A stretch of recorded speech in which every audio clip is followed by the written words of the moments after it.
সন্ন্যরুচা আমার সরস্বতীন, এই যে আমার মেয়ের জামাই আইসে কুলি, জীবনে নজর দিবি না, তোর মেয়ের জামাইয়ের নজর দিবার দিবি না। কি পোশাক পরে আইছে, গন্ধ পোশাক পরে আইছে। আমার মেয়ের জামার পাশে কি দাঁড়ে না যোগ্য তোর মেয়ের জামাই?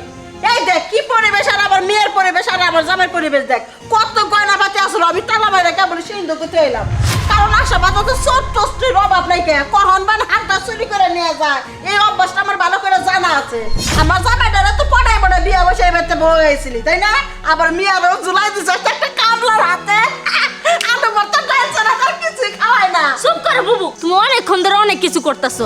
আমার অপমান করো, তুমি আমার মেয়ের জামাইয়ের অপমান করতেছো কেন?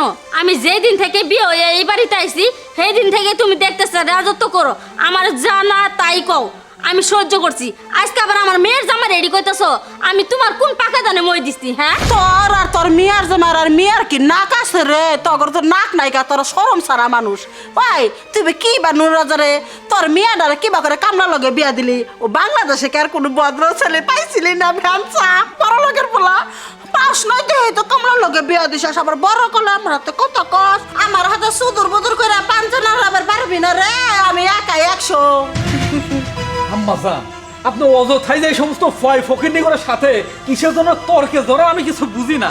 আরে আমাদের লেবাসের সাথে ওদের লেবাস কি যায় কোন? তো এই সমস্ত ছিঁড়া লুঙ্গি, ছিঁড়া শার্ট, এই পুরাতন কাপড় চোপড় এই সমস্ত পড়ে আছে, ওদের সাথে কি না আপনি আমাদেরকে তুলনা করছেন?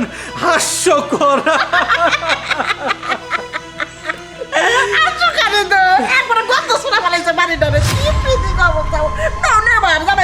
চলো তোমার জন্য আমি আপেল কুমড়াল টেবিলটা বুঝাই করে রাখছি, তুমি যে কোনো সময় যে কোনো ফল খেতে পারবা। ঠিক আছে, চলেন আম্মাজান। চলো। দাঁড়ান শাশুড়ি আম্মা, খুব তো গপ্প ছাড়লেন, গপ্পের কারণে থাকাই যাইতেছে না। আপনার জামাই এনে যে গপ্প ছাড়তেছেন, ব্যাকগ্রাউন্ড জানেন, হিস্টোরি জানেন? জানেন না, জানলে এসব কইতেন না। আমি কমু সহ্য করা পাবেন না, তাও আছে কমু। আপনার জামাইরে জিগান আর বাপ কাটা কই হইছে, দেখতেছেন না সাহেবের মতো দাঁড়ায় আছে, দেখে মনে হয় আমার একটা দেখ ভাই, আমি এক বাপের পয়দা, এই আমি কামাই করে না খাওয়াইলে লেখাপড়া না খাইলে মানুষ হতো না, বাপ মরে গেছে গা পয়দা কইরা হেডাম দেখায়, লজ্জা করে ভাই বলে পরিচয় দিত না। আমার ভাইটারে আমি খুব ভালোবাসি, ওই নিয়ে কত স্বপ্ন দেখছি, ঢাকা পাঠাইছি যেন মানুষের মতো মানুষ, আর ভাগা পরিশ্রম করে টাকা পাঠাইছি, কিন্তু পেটে কেমন জানে একটা মানুষ হয়ে গেছে। বিয়ে করলো কিছুই জানি না, আমারই শালি রে জিগাইতে পারেন কেন কই নাই, কেন পরিচয় দেয় নাই?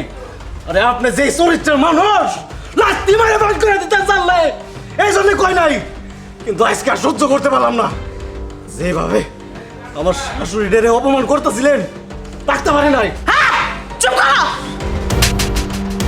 বান্দির বাচ্চা, ছোট লোকের ছেলে হয়ে তুই পড়ায় মরে আমার বেবের জীবন নষ্ট করলি কেন ভাই? এখন আমি কি করে আমার মাসুমার ক্যারিয়ার নষ্ট না মেনে নিলে তো আমার বেবির ক্যারিয়ার নষ্ট হয়ে যাবে, এলাকার লোকজন জানাজানি হবে। আইসে আমি নিজের কাছে আই হেটু আইসে তোমাকে আমি মেনে নিলাম। নুরুজা আমি আজকে আই হেটু, তুই আমার মাফ করে দে। তুই আমার স্বামীর সাথে যে বন্ধু বিয়ে হয়েছে তোর এখানে দাসী বান্ধি ভালো রাখছি, কিন্তু আজকে থেকে না, এই সংসারে যে ভাগ কলাম অর্ধেক তোর অর্ধেক আমার। সকালে রান্না তুই রান্নবি, বিকেলে রান্না আমি রান্নবো, রাইতে রান্না দুজনে মিলে রান্নবো, কি কয়? ঠিক আছে। ভাই আসলে আমি যে এতটা অকৃতজ্ঞ সেটা আমার ভাবতে এখন নিজের কাছে নিচু মনে হচ্ছে। আমি তোমার কাছে হাত জোর করে ক্ষমা চাইছি, তুমি আমাকে মাফ করে দিও। আসলে ভুলটা আমারই, আমি সব সময় কোটিপতির লেবাস নিয়ে থাকতে আমার নিজের আত্মার সম্পর্কের মানুষকে ভুলে গিয়েছি। প্লিজ ভাই আমাকে ক্ষমা করে দিও। হয়েছে, আর আর কিছু কর লাগবো না, আইনে দিন পরে নাকি?